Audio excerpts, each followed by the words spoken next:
Listen to the exact sound of your front door clicking shut, the deadbolt sliding into place, the muffled jingle of your keys fading down the hallway. Look at your cat in that exact second. Most owners assume that the moment you leave, the cat just goes back to sleep. They stretch out on the sofa, independent, unbothered. The common, lazy explanation everyone gives is, cats just don't care. They prefer being alone. Don't. That is a myth. What actually happens in your living room in the 30 seconds after you leave is far more active and far more complex than anyone realizes. Today, I'm going to show you the easy biological reason why your cat stays quiet when you leave. But more importantly, I'm going to show you the harder, unanswered question about what their brain is actually doing while you're gone, and why their silence might be the loudest thing in the house. If you have a dog or if you watch dog videos, you already know the drill. You grab your coat and the pacing starts. The whining, the scratching at the doorframe. When dogs are distressed, they make sure you know it. They externalize their stress. They hack into your sympathetic nervous system with noise and destruction until you fix it.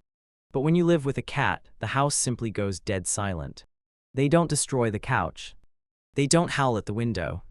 They just watch you leave, maybe give a slow blink and sit there.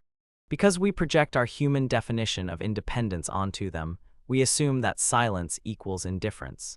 We assume they are perfectly fine. But cats are not just predators, they are also prey animals. In the wild, a small feline's greatest defense against being eaten by a larger predator is invisibility. Drawing attention to yourself when you are vulnerable, stressed, or alone is a literal death sentence. So evolution hardwired them to internalize their distress. When a cat is stressed, they don't typically fight or flee. They freeze. Watch their tail. Is it wrapped tightly around their paws? Are their ears pinned slightly back or swiveling independently like radar dishes? We see these micro-expressions and read them as zen. But in the wild, a predator that sits perfectly still in the open isn't relaxing. It's camouflaging. So when the door clicks shut and your cat sits perfectly still by the entryway, you are looking at a creature that is not necessarily relaxed. You are looking at a creature that has just been left alone in a territory it cannot fully defend, running a silent, internal security protocol. To understand what is happening inside their brain, we have to look at how they are wired to connect with you. For decades, the scientific consensus was that cats were semi-domesticated solitary hunters who just tolerated humans for food and shelter. But in 2019, a team of researchers completely dismantled that myth. In 2019, a team at Oregon State University, led by Dr. Kristen Vital, measured specific behavioral metrics, vocalizations, proximity seeking, passive behavior, and stress responses in 70 kittens and 41 adult cats. They took the strange situation test, a rigorous psychological protocol originally designed in the 1970s to measure attachment styles in human infants, and they applied it to felines. The protocol was simple but brutal. The owner leaves the unfamiliar room for 2 minutes and then returns. The results were staggering. 64% of the kittens and 65% of the adult cats displayed what psychologists call a secure attachment style. When the owner returned, these cats actively sought proximity, used the owner as a secure base to explore the room, and showed visible signs of nervous system regulation.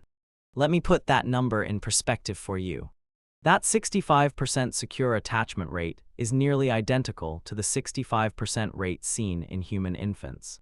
It is actually slightly higher than the 58% secure attachment rate typically measured in domestic dogs.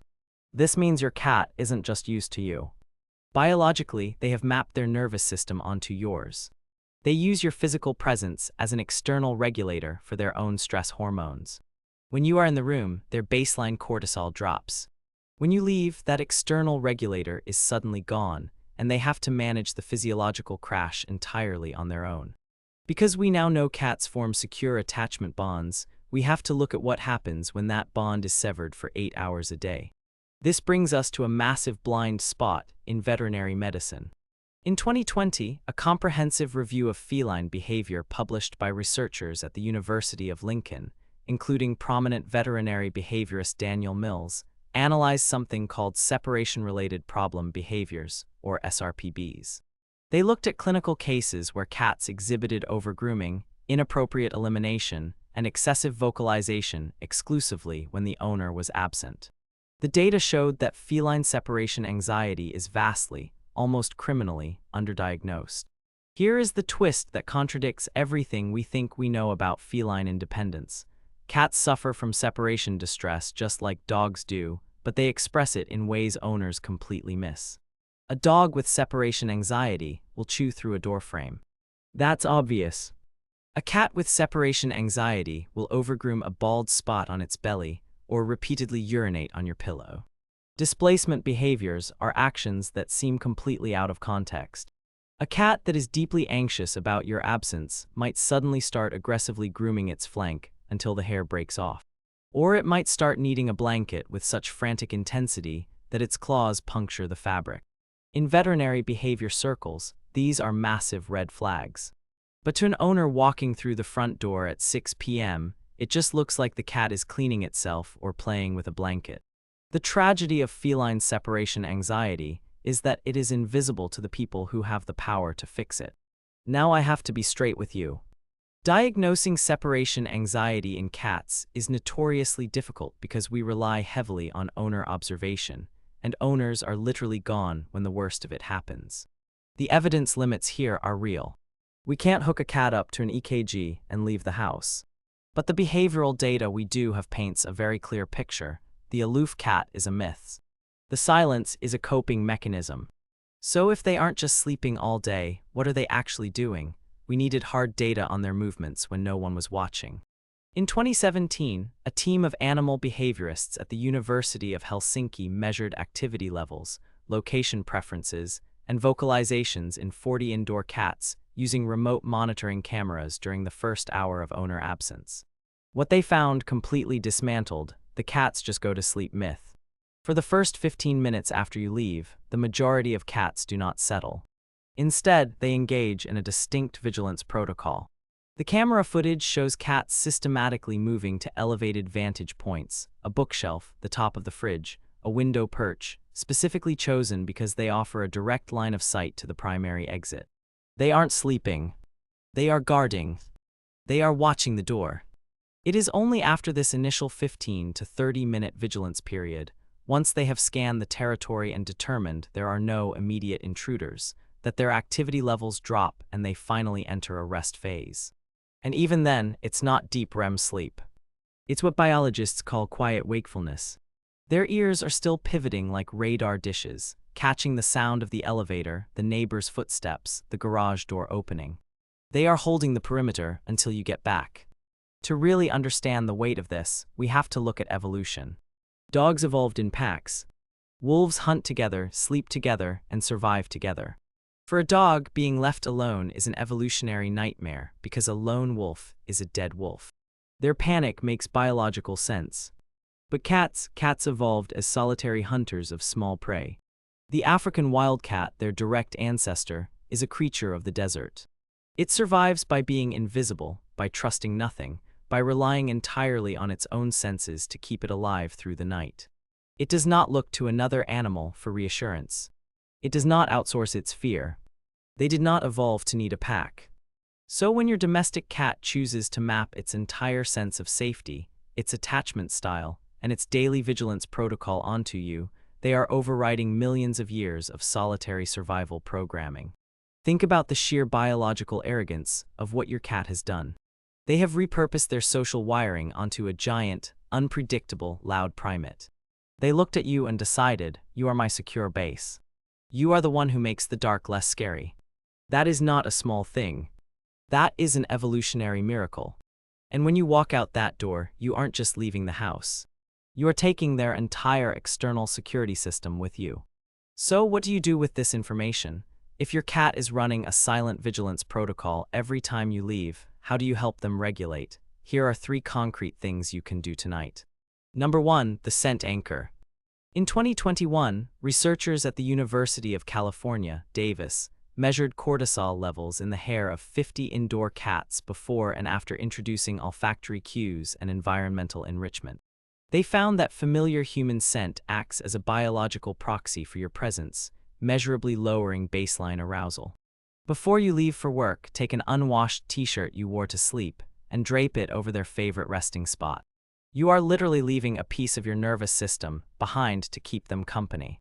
Number 2, the boring goodbye and hello. We have a terrible habit of making departures and arrivals highly emotional. We do the "I'll miss you baby, be a good kitty" routine. This spikes their arousal. When you leave, just walk out. When you come home, ignore them for the first 5 minutes. Let them approach you when their heart rate is normal. You are teaching them that your departure is not a crisis and your return is not a rescue mission. Number 3, the foraging protocol. Ditch the food bowl.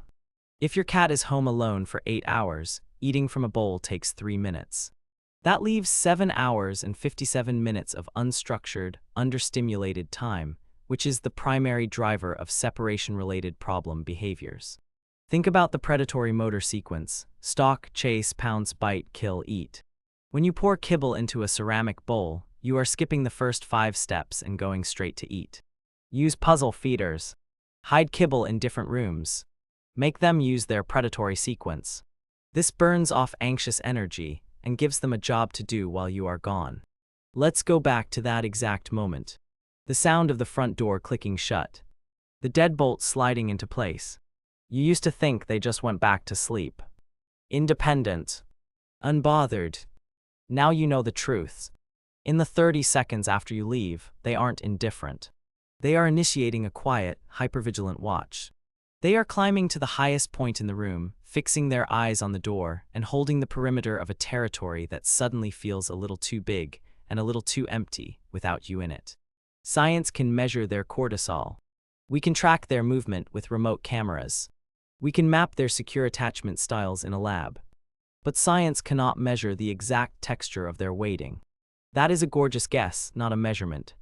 But by every biological and behavioral metric we do have, we know this: someone is watching the door. A solitary predator who decided to break millions of years of evolutionary rules. And they are waiting for the only thing in the world that makes the house feel safe to come back through it. If this changed the way you look at your cat, hit subscribe and drop a comment below. I want to know, have you ever caught your cat waiting at the door when you come home? Tell me the story. And if you think your cat is just knocking things off the table out of spite when you finally do get home, you are misreading the data. Next time, we look at the psychology of feline destruction and why your cat is actually testing the laws of physics.